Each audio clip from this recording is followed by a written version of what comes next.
on this episode of the Black Boss Ladies platform.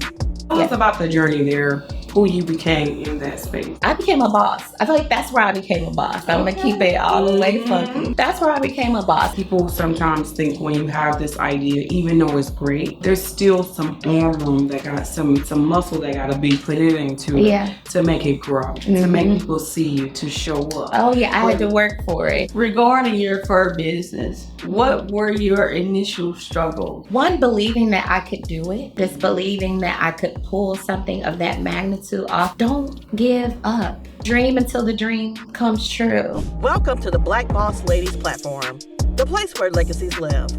Welcome to the Black Boss Lady platform podcast. I'm your host, Tiffany Lee. And I'm Julia Myers. And today we have the lovely Rika T joining us. I like to say she is a Renaissance woman because her background is in so many different areas, from HR to event planning and to Black girl luxury furs. So thank you so much for joining us on the Black Boss Lady platform. Thank you for having me. Thank you both. So we always start off our podcast asking, what is your definition of success? So I really wanted to give this some thought. But I think outside of our sort of normal norms around success, finance, having a good job, for me it is happiness and fulfillment in the work that I'm doing.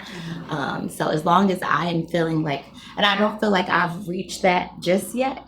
Obviously, you have jobs where you can't go anywhere else. You're kind of at the top. So that kind of gives you a sense of success. But if you aren't happy doing what you're doing, are you truly successful? So for me, it's just being fulfilled in whatever I'm doing and being happy with my choices and the place I'm at. I love that definition, because sometimes we do climb that ladder pretty quickly and we look around like, oh, what's next? Yeah. 10 years, 15 years doing this thing that I really don't want to do, but it's paying all of the bills. And I'm pretty good at it because I've been doing it for so long. Right.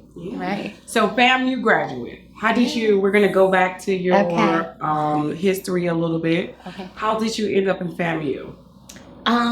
My god sister went there first, and I visited her one weekend, and we just had too much fun. I think that's really how it happened. Yeah, because you was mad. Yeah, we had too much fun, and so I said, I can do this. Yeah, you guys have a strong network here in Chicago. Yes, we do. It's a ton of us. Yeah, it is. So, and did you go in there knowing that you were going to major in like finance, HR? Well, no. So I actually majored in agricultural business. Okay. Yeah. So, obviously Florida A&M Agricultural Mechanical University. So they have a very strong agricultural degree, program. And so it kind of found me, to be honest with you. I always wanted to do business. I always wanted to be an entrepreneur, truthfully. And I didn't want to do corporate America. So I just said, let me see what else I can do that's a little more interesting. And so I went for agricultural. But I never have worked in the field. I was going to say, what is agriculture business? So basically, you are focused on the agricultural side of, the business side of agriculture, right? So ConAgra Foods, you would be working in finance. At ConAgra Foods, you would be working in the marketing department. So it's a business degree, but your emphasis is just on agriculture and food and farming and things like that. Because the first thing I think about is forms. Yeah, but forms, it also have a business side. And we don't think about that, but it is very much. It is very much. And it was one of the first business here, like when we go back to right after slavery, like a lot of Black people start going into first. Made a lot of money. Because we had the skills in that area already. Absolutely. It was taken from us.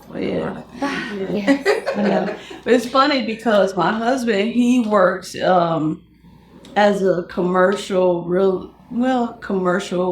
loan officer. Okay. And what they have a particular person in their office that just does the agricultural loans, right? And it's tough, and they have to redo them every year. Well, So that's the finance side.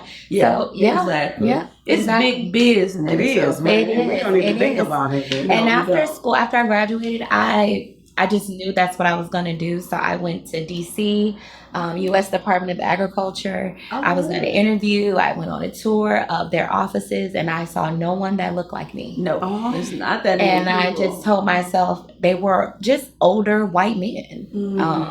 And I said, no, this not it. So was that discouraging? Like, I just got a 4-year degree in the area that I just knew I was going to work in, and then you're right there about to head into that area, and you say no.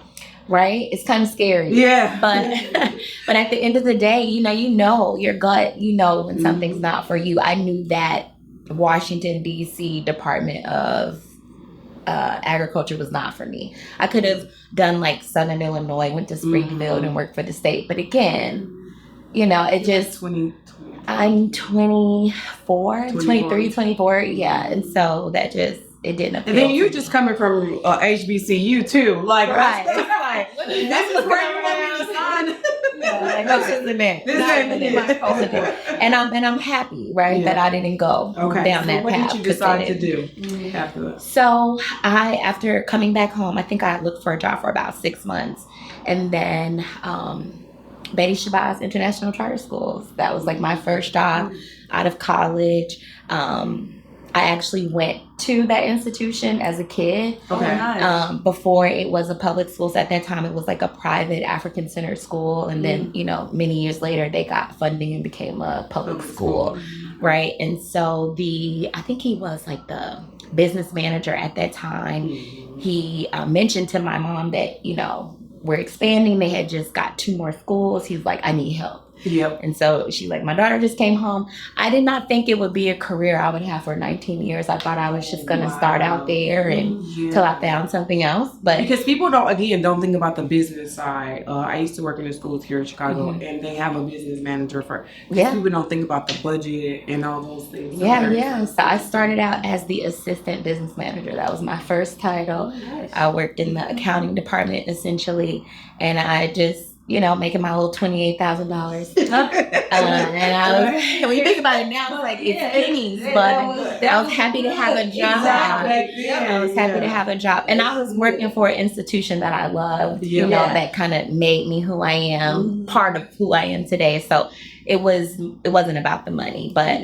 Yeah. And you gained some skills too. Right. It was like coming home in a lot of ways. Yes, it was. It was definitely like a full circle kind of moment. Yeah. So as I walked through those hallways, even the building that they're in, I was the first kid to ever see the building. Oh, really? Yeah. So we went on like a tour or whatever. And so, it was full circle moment. So what's you say 19 years? I was there for 19 years. Tell us about the journey there, who you became in that space. That's actually a really good question. I became a boss. I feel like that's where I became a boss. I'm going to keep it all the way funky. That's where I became a boss. It's like I spent just 19 years learning about not only just the education industry, but also about myself as a leader, as a manager, as a coworker, as a friend. Everything that just growing up, I was able to buy my first house, and I had my son while I worked there. And so I mean, it was life-changing. Right. Yeah. So, and I'm sure that income increased more and more over the years. So I started out at 28. And I remember every single increase that I got, I would like call my mom and dad, and I'd be like, okay, I'm at 30, And I'd be like, okay, I'm at 45. And when I got to 50, I was so excited. I thought I really made it when I got to $50,000. Yeah. But, and then it, obviously went up from there. But, it was humble beginning. Yeah. So did you, eventually become a business manager? Like, what was your last The time? journey there. Yeah. So first I was the assistant business manager. And then I became my boss. He just was like, I guess he saw something in me. He's like, I want to give you more. So he made me HR manager at that time. So then I took on managing our food service program. Then I took over managing our facilities. And then I looked up, I was kind of over all of our operations. Wow. And then I said, I was handling all of our operations, and my title was still HR manager or whatever. And so I said, this is not fitting. Right. I need a new title. Yeah, and so the CEO at that time made me COO. So I became Wow. That's a big title, right? CEO, Chief Operating Officer. Yes. So I was COO for 10 years. And that's kind of important too, because you've been at this place, and if you leave there and you want to go apply somewhere else, they're looking like, wow, this person started off as assistant business manager. Yeah. And they worked themselves up to COO. Right. Like the value and skills that you gain along the way. Yeah. I think a lot of times in our culture now, a lot of people don't see themselves staying at one organization that long. No, our generation doesn't do that. It's not a common thing. You don't hear it. And when I tell people I've been anywhere that long, they're shocked. But you didn't Jaws stay in the dropping. space though. Right. I wasn't. Yeah. So that would be like, That I think would be people would give me different. the side eye if I just Same stayed. title. Yeah, but making $28,000. But I think ultimately I was committed to the institution. It was, like I said, it was always deeper than just a job. This was a place that I loved. Yeah. You It know? seems like you were enjoying the journey. Very much so. Very much so. Yeah. So, and in all of this, you're doing things on the side though, right? You're launching businesses. Tell us about that. Yeah. You had the time to do that. Like, tell us how that's. So, because I come from a family of entrepreneurs, my great grandmother, she owned a grocery store in Jackson, Mississippi. My grandfather, he owned an auto body mechanic shop in Milwaukee.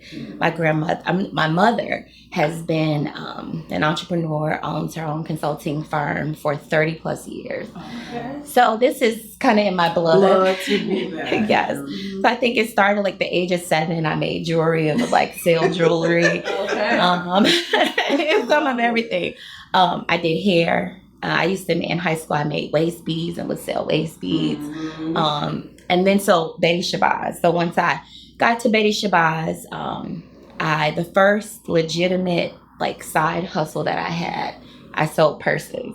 Okay. And not like knockoffs or anything like that, Yeah. just like really cute purses, Okay. right? And so I would buy these bags online and I'd sell them to my coworkers. And I did that for like 3 years. Wow. And was it lucrative? It was like a side hustle. And again, it wasn't for the money. I think this is just who I am. And so I did it maybe, about 3 years or so. I would do like purse parties at the house and sell bags and So I guess the question, not even more so was it lucrative, but was it well received by the public? yes, so it was. I mean, for years after that, people I would see, they'd be like, girl, I got this bag from you. Oh, yeah, I remember that bag.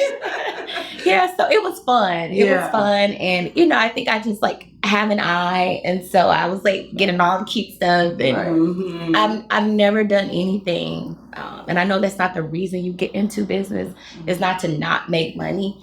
But they weren't expensive, and I just kind of sold them for like $40. Like it wasn't, Yeah, so it was just something to do, really. It's part of your personality though, because you always fly every time. Oh, thank you. Sorry. Sorry. So you're building this. You do this for 3 years, right? One of your first side hustles. Yeah. What happens after that? Because you also have event. HR consulting, right? So, I went and got, because I was doing HR, I went and got my PHR. Okay. So that's Professional and Human Resources Certificate. Okay. And so that's where I really just decided, like, okay, this is going to be my career. This is going to be my bread and butter. Okay. And so I slowly but surely kind of became an expert, I guess you could say. And then I just decided to provide that service for not-for-profits. Okay, and you're still working at the school while you're doing Yes. it? Wow. Okay. Yes. So I'm doing this, I think I started in like 2020. Okay. Yeah. How when I does that first look? started. Oh, wow. You started during the pandemic? Mm-hmm. Yeah. Oh, wow. So tell us about that journey. Was it a negative effect or a positive effect? Yeah, because we're at home, right? So I just have more time Yeah. than I had before. Because I'm working from home, there's no time for commute or any of that. Yep. So I just had more time, and so yeah, I just kind of put myself out there as an HR consultant, and it took on. So now I think I have about 4 or 5 clients. Wow. So how are you reaching these clients? Because that's a little bit different than we're gonna get into that your other business. But like you're working at the school, how are you saying, hey, I got HR services? How does that work? Yeah, so really it's like word of mouth. You know, people just knowing that that's what I do at the school, and then kind of realizing that they need that service too. Yep. And HR is one of those things I think people, especially like entrepreneurs, you kind of put that on the back burner. It's not something you think And it's very important. when you're building a business. Let me make sure I have an HR person, you know? Yeah. And so, but I think as you get into the business or whatever it is you're doing, you realize like, no, your human resources, they require some attention, They do. right? And so, Especially when you start taking on employees, right? yeah, absolutely. So that's kind of where it came from. That's what I was wondering. Like, what does that look like? You as you kind of like a contracted HR consultant. How does it work? Yeah. So basically, there are very specific things that people need, services that companies need. So from managing their onboarding to sort of sourcing and doing their hiring and their offboarding and benefits administration. Yes. Handling their personnel issues when they come up. So that's probably the number one thing. Of course. You know what? That's something I never considered, because that's probably the best thing that you can do is to have someone who On is speed dial. that can work with these people. So you, as the person who's running the business, you don't have to go and say, hey, we need to talk about your performance here. You know what I'm saying? Because it becomes kind of awkward though. They're like, you're the owner and the HR, Right. And so that a lot of people do function that way. Like I work with restaurants. It's not something that people are, I don't want to say they're not good at it, but that's not their, it's not their thing, right? It's not their expertise. They just want to run their business. They just want to run their business. And so when more complicated things come up, I'm just a phone call away. Yeah. And legally, it's a lot of issues that you have to deal with as far as HR goes that a lot of business owners don't understand. Yeah. And it can get you into legal hot It's a water. and a wrong way to do things. Yeah. Yes. So, I didn't never worked on HR, but I always know people say have a paper trail. yeah. Keep yourself legal, or Yeah, they say if it's not in writing, it didn't happen. This is true. Yeah. So you're building this HR business, and it's COVID, and it's going well, and you're still at the school. And so, Are you still there now? no, I'm not there anymore. Okay. Tell us about that leap. Yeah, so it was a leap too. It was a leap. Because I imagine after 19 years, you're coasting. You're coasting. I could do my job with my eyes closed. Yeah. It was a moment for me where I just decided I wanted to do something else. Wow. I didn't want to make it to 20 years, kind of in the same. It was my first knowing job out of college, right? So it's like, it's time to grow and do something else. So I took a leap. And now I'm at UCAN. Okay. Yeah, I'm the HR director for UCAN. So you go to another, and UCAN Not-for-profit. stands for United. So UCAN is a social service agency. Yes, they are sort of hubbed on the west side, but they service the entire city. It's a wonderful organization. I mean, I'm going from a school to an organization like UCAN, where it's in service of youth who are, in the system, quote unquote.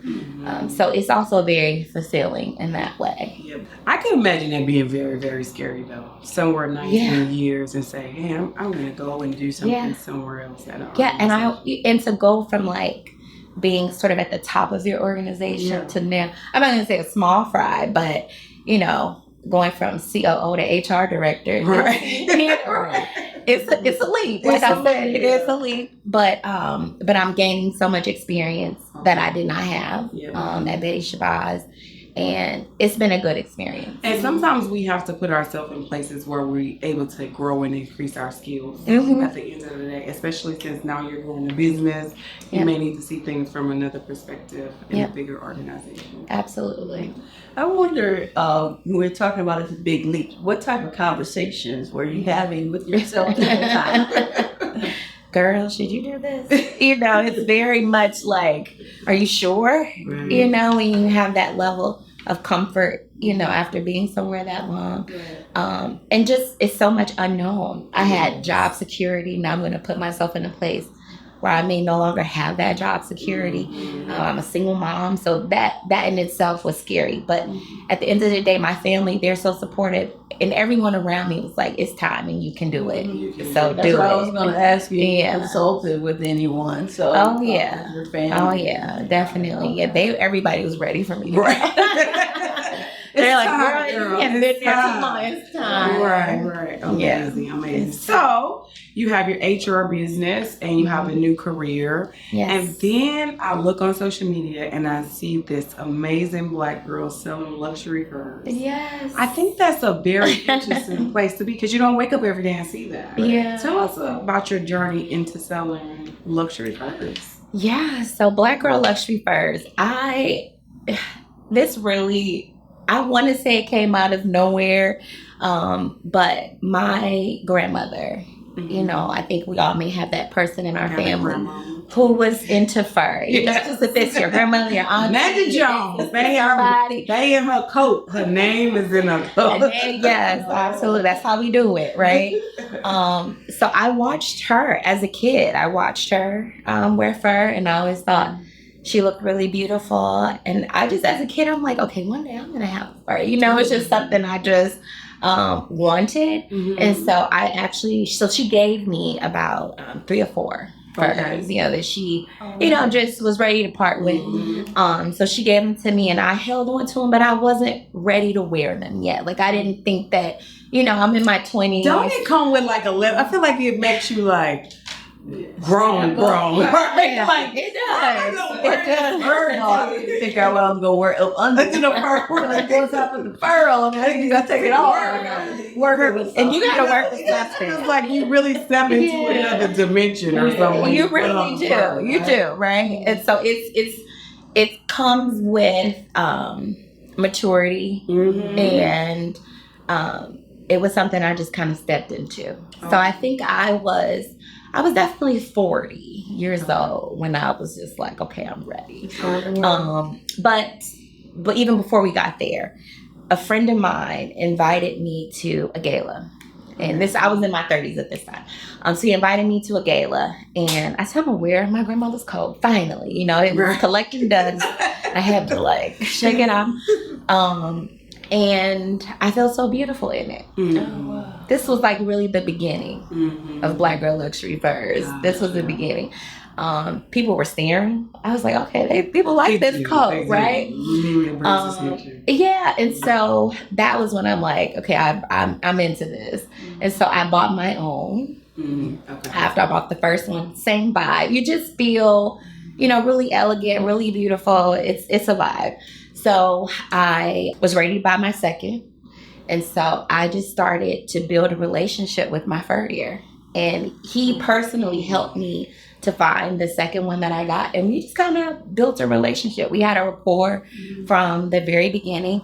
And it was that relationship. He was like teaching me things as we were shopping. And I just told him, I said, I don't know how or what I'm going to do, but I want to be in this business. Yeah, because it's not a business you wake up every day. Like, people sell hair. No. People buy clothes. That's a lot of money. It is a lot for your product. Yes. So you need to know what you're doing. You need to know what you're doing. And this is another language, I would imagine. Yeah. Where you're going to get the manufacturer and what they call a plug. Right. So here I am building a relationship with my plug, right? Yeah. Because he had been in the business for 40 years, if not more. He's actually from Greece. And his family was in the business. So he just had a lot of knowledge and a lot to share. And so I was able to learn kind of quickly about the business. I guess he kind of took me on. I was like his protege and all of that. Yeah. You were able to get into the industry because, like I said, it's probably a family business that they do with their family, but you get in the open. And he gave me a shot. Again, like I said, I didn't know what I wanted to do. And so I had this idea initially that I would just sell like fur muffs. Put your hands in it. Yes. Those are really cool. So I have this one. I haven't gotten up to having a fur. Okay. But which we will fix. We can fix it. Yeah. Because it's cold. It's cold up here. But I remember I do have one of my grandma's scarves. Like it's white, it's cream. And I used to wear it. It's so funny. I used to wear it to work. And one of my coworkers, because we worked on a certain street, and he was like, don't wear that in here no more. We don't need you getting jacked from the door. Oh, yeah. You talking about from my I got these from Amanda. Okay. Yeah, my other grandmother. Yeah, it's white. That's on that. And then I had the one that go around your ears. Yeah. Like that. Yeah, the So I got headband. little pieces, the headband. But the so you were going to start with those. So I was going to start with muffs. And I told a girlfriend about it. And this is why I heard recently, like, on social media, someone was like, don't share your visions with people. Don't share your ideas and your dreams with people because they will try to deter you. They will try to change your mind. You gotta be able to have safe spaces. That's what I was right, saying. and know who. But I disagree, with that sentiment for this very reason.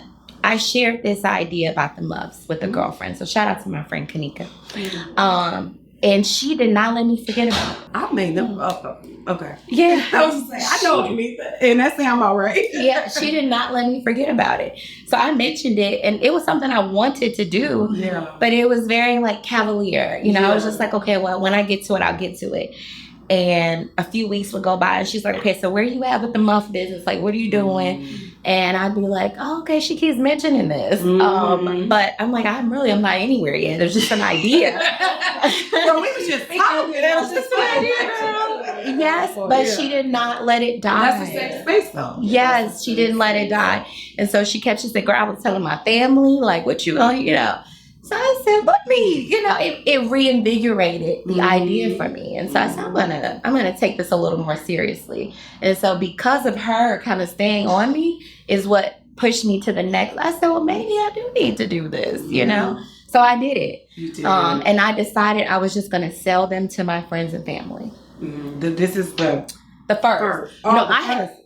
At that point I had moved beyond just the most. Yeah, because and another friend, he told me, don't think small. Yeah. You're thinking too small. Okay. Think bigger. And so again, if I had not shared these things. So it just sounds like to me you have cultivated your circle with enough dreamers to remind you of what you're dreaming. Yes. And they're all entrepreneurs. I guess that's what it is. Like-minded folks kind of, hang out together. So other entrepreneurs, and they're like, you're thinking too small. So go bigger. Go bigger. So I just say, even in just selling them to my friends and family, I was still thinking small, but at least I had evolved from the muffs, right? Like I'm like, it's okay. a progressive realization. Yes, we're moving beyond. So I did my first show, and I did it in my living room. Okay. But wait a minute, y'all. Wait a minute. Stop. Because when you say, I did it in my living room. But if it's the room that I saw on social media, it's not like a regular living room. It's the view of the city. Okay? Yeah, right? Is that the living room you're talking about? Yeah, so at that time, I did live in the Gold Coast. Yeah. It was beautiful. It was all working together for marketing. Thank you. And everything happens for a reason, right? Because I think if I had lived anywhere else, I may or may not have been able to do it. But that space afforded me the space to do it. Yep. So I did the first one in my living room, and it was a success. I didn't see it coming. Yeah. I didn't see it coming. And so I said, well, let me do it again. Let me do it one more time. This was not supposed to be like this ongoing. It was like, I'm going to do it a couple times and make my money and get out of it.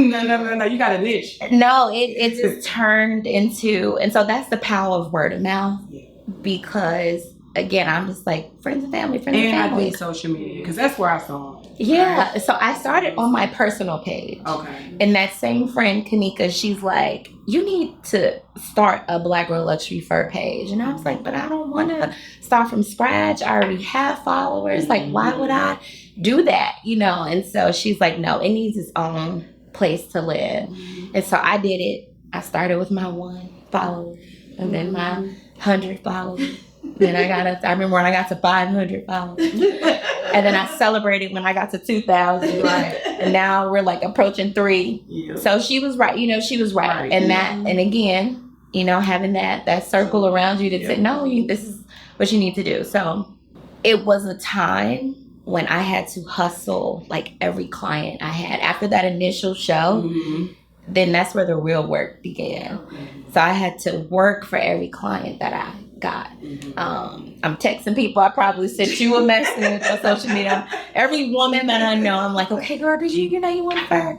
And now I'm proud to say, you know, the clients come to me. It's not a hustle anymore. Right. And I sell to complete strangers now, like people I've never met. But I love that though, because again, people sometimes think when you have this idea, even though it's great, there's still some arm room that got some muscle that got to be put into it to make it grow, to make people see you, to show up. Oh yeah, I had to work for it. Yeah, it didn't come easily. Working for you. Yeah, and right? then it started to work for me, and now I'm at the point where, everything has been very organic, and it just flows. And Black women love fur, and so I've been blessed in that way to have picked a business that, you know, it sells itself. And I feel like you're in a niche too. Like it's very nichey because your client is going to be your client, and you're just going to put the beautiful pieces out there. Yeah. I feel like it's more to it too. I know you guys were saying like social media, you know, and I think also it's providing a quality product at a good price. That's true. Yeah. Like in the end, if you're not providing the service, right, the product, people, that word of mouth could look a little bit different. This is very true. This is very true. Experience too, because you don't just have, like, I just can't say, hey, I want to fur today. At least I don't think so. You have these shows that you put on, right? So you've kind of cultivated experience behind buying the fur also. Yeah, so that's also part of it, right? Like I wanted to give. So initially it started as a personal shopping experience. Okay. So I would do appointment only. Okay. And so people would have a time slotted, they would have an hour and they'd come and I'd have, you know, mimosas and, you know, charcuterie and we'd shop. And I tell people, you know, bring your girlfriends, because yes, it's always better shopping when you have like your group of friends with you. And people love the experience. They love the experience. Right? Yeah. Now you're marketing not just this person, but the other people that come with them. It's like, oh, I want this. You know, I love that on you. Yeah. Coming back to and people who didn't even intend to buy, right, would end up buying. But my process even for doing the buying is that there are like thousands of pieces to choose from. And I take a rack and I'm just, you know, you shop just like anytime you go in the stores, I have a rack, put all the things I like on the rack and I try everything on. So we're talking about 100 pieces I have at a time. I try everything on. And if it doesn't look good on me, if I feel like it won't look good on like the average Black woman, like the color and the cut, the shape or whatever, I don't get it. So everything that's in that showroom, it's already been like kind of stamped and certified. Like this is fly. Yes. So it makes it easy. But it makes it easy for people to shop. Right? So you're going down there and looking at what the inventory available is saying, I know this is what my type of client would like. So you kind of did put some hard work up in front.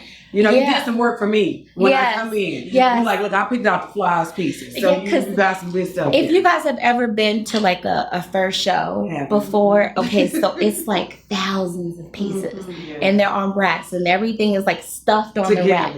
And it's hard to shop like that. So in my mind, I am taking out the you know, sort of the hard work for you, and I'm just gonna go ahead and pick all the fly stuff. Yep. And you can shop. Question too, because I love the idea of this personal shopping experience because it's like a high-end experience. You get from high-end stores and everything. Yeah. Before they get there, do you ask, do your customers generally know like what type of fur I would like, or do you ask that first, or? Yes. So sometimes I do, but what I tell people is to come with an open mind, because that thing you think you want, that you decided you want, when you get there and you try it on, it may not speak to you. Yeah. And with fur, you have to try it on. It doesn't really come alive until you put it on. So people think, you know, oh, I want a floor length, you know, black mink or whatever. But when they leave with like a short box, crystal box or something. It's like the completely opposite thing of what they want. Teach us a little bit too. Yeah. Because in my mind right now, I'm already thinking, okay, maybe she come in the Facebook group and teach us the 3 to 4 different types of furs. Because I don't even know anything. Like, I want to buy a fur, but I have no idea. Like, what's the difference between a rabbit and a fox? Like, or what's so I pride myself, because I had such a great teacher. I always try to make sure I take a moment and like teach women about the fur, so they don't just leave with a garment, but they know exactly what they have. They know, you know, why it costs what it costs. They know, like these are things that most stores you go in, they're not going to take the time. They're not going to take the time. So I want to make sure we're educated about what it is we're investing in. Exactly, because it is an investment. Absolutely. $5. But to that point, though, I want to make sure I like express this as much as possible. I did not get in this. I did get in this to make money, right? But my mission is to make luxury fur affordable for Black women. So the price point, yes, it's an investment, but I'm pricing them. You're paying, it's like at 70% of what they would cost in the store. So, So give us a range. Like, okay, when she give us this range, don't come in there saying, I don't want to spend this. But because I ask people that. Yeah, I ask people, right? You know, what their budget is. And I try to keep them within their budget. But yeah, so if you, I mean, honestly, you could come with $600 and leave with a coat. Oh, I need to give me a coat. You could come with $600 and leave with a coat, for sure. Pretty good. Yes, you could. You could get a short fox for their standard $5.99. I'm coming to see you. You want me to put a little together for our family? Why? Because the fox, that's the red. It's like it's a red fox. That's a red fox. It's something about it. It's a beautiful color. It's a beautiful coat. And they are rare these days. You don't see them as much. I might need to get that for Christmas for myself. Right. It's a popular color. Yeah. So you didn't see this happening. No, I didn't see that. But then when the seeds started to take more root and grow, and you see it, where do you see Black girl luxury first? Where do you see it? So first and foremost, I got out of my living room. Okay. Right. So this last season, so I did 2 seasons at home. Okay. This last season, the 3rd season, I did at Space. It's called Space-ish. It's an event space in Pilsen. Okay. So I did it there once a month. Also owned by a Black-owned sister who owns it. I had to get out of the house, right? I mean, you know, right. You don't. There were times where I was like, okay, I have this appointment. I don't know this person. This is a complete stranger. You know, I'm selling luxury fur. I'm in the house by myself. You know, sometimes I would just feel like this isn't necessarily the safest thing. Right? That's very true. But God is good, right? Yeah. Because I haven't had, you know, any issues. But so I got out of the house. So I do once a month pop-ups at Space-ish, right? Ultimately, and I started on the website. And this is a struggle point for me and maybe for other entrepreneurs. Once you kind of get to a point where it's time to move the business to another level, but you don't always have the answers. You don't know like what that looks like or even how to do it.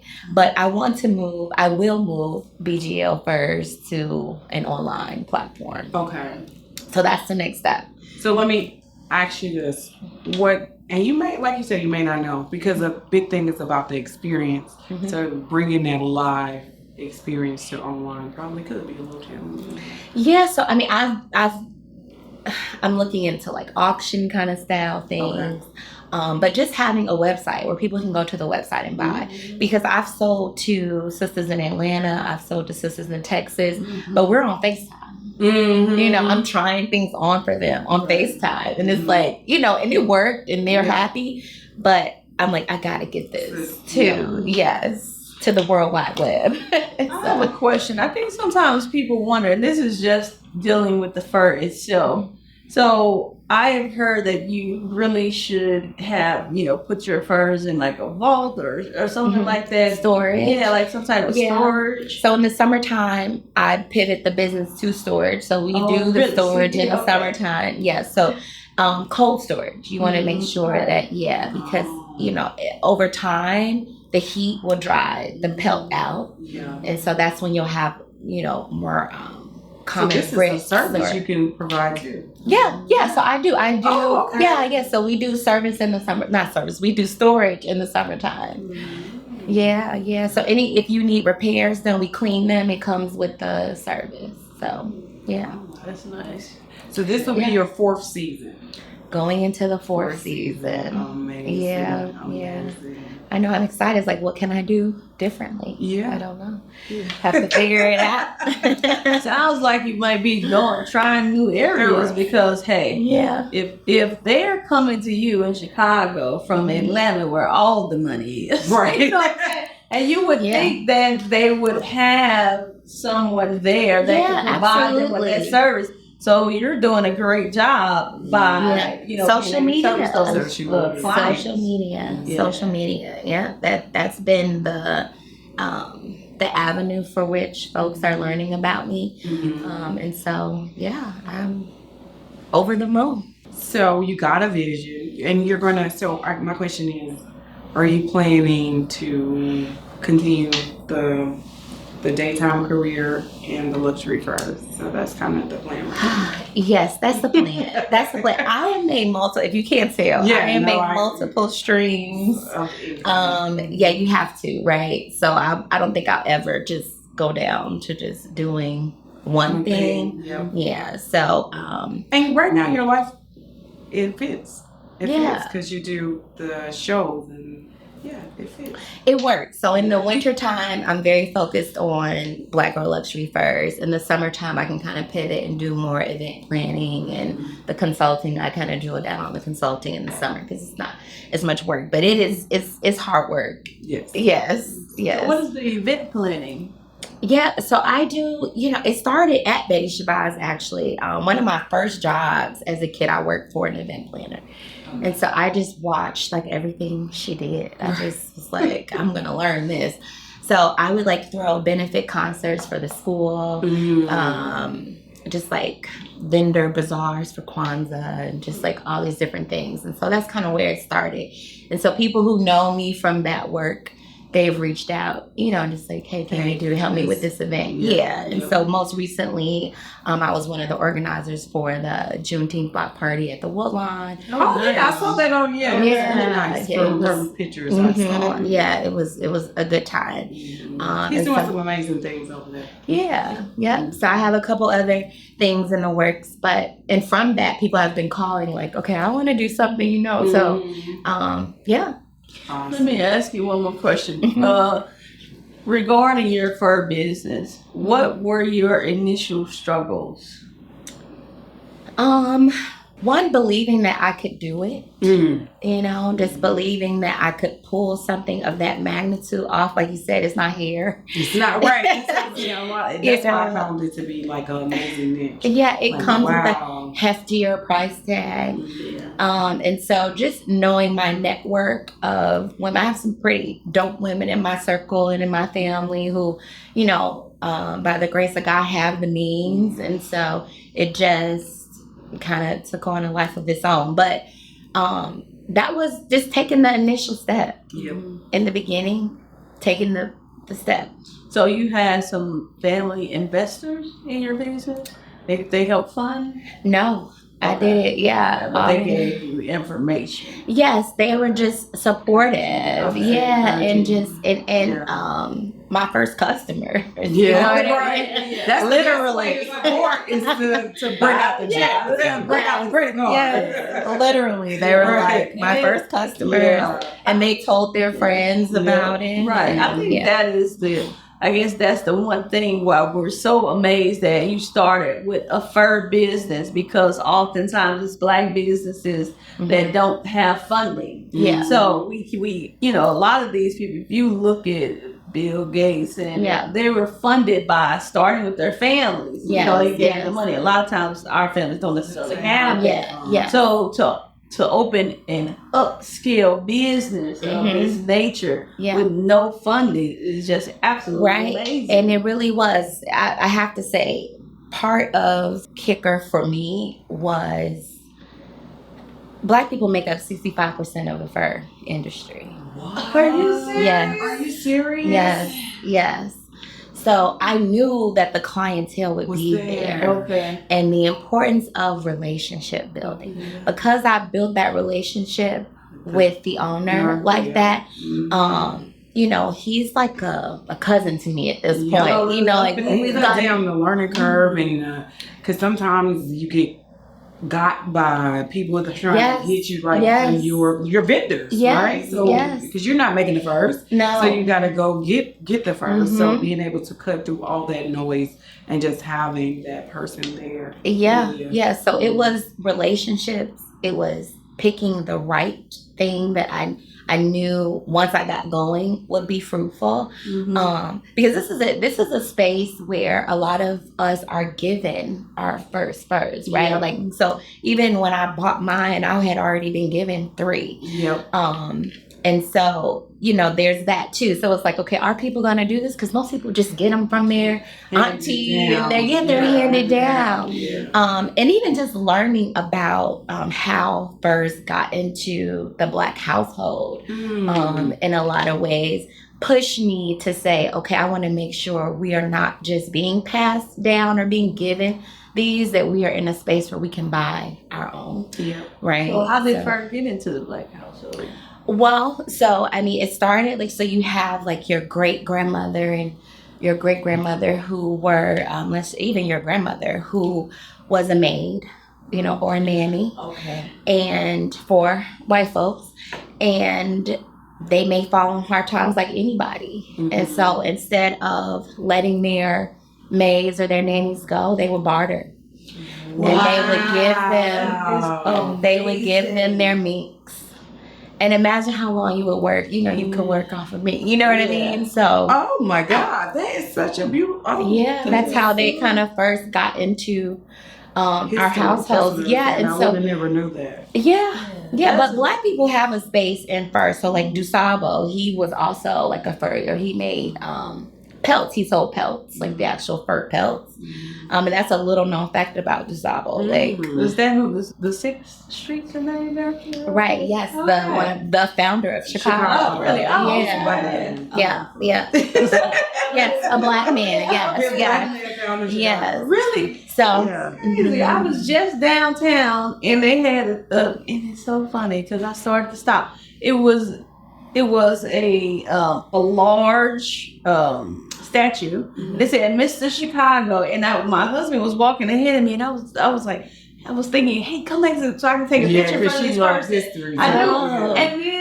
And now here we are probably talking about the same statue. I'm sure that was him. That was okay. Dusabo, who they named Lakeshore Drive after.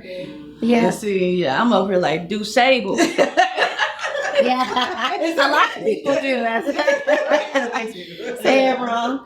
So, but to that point, this is a space we belong in. It is. And I see you even as you're talking, because I'm just I be thinking really big.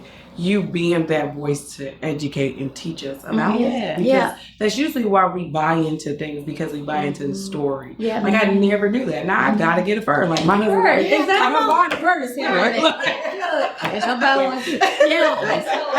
But y'all just wait. I love your story from beginning to end, because we started at FAMU and it was you were reclaiming our culture in some ways in this agricultural world. Yeah. And now you're here in this fur world, you're reclaiming our culture. Yeah. I just love that. Yeah. I love that too. I never really thought about it like that.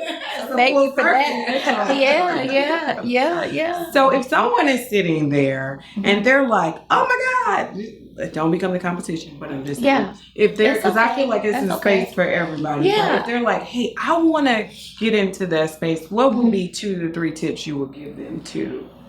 So like I said, the relationship is everything. Okay.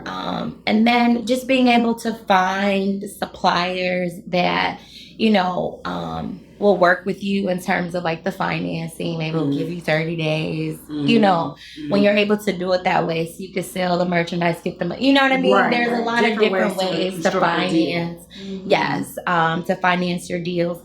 And then also I would just say, don't give up. Right. Dream until the dream comes true.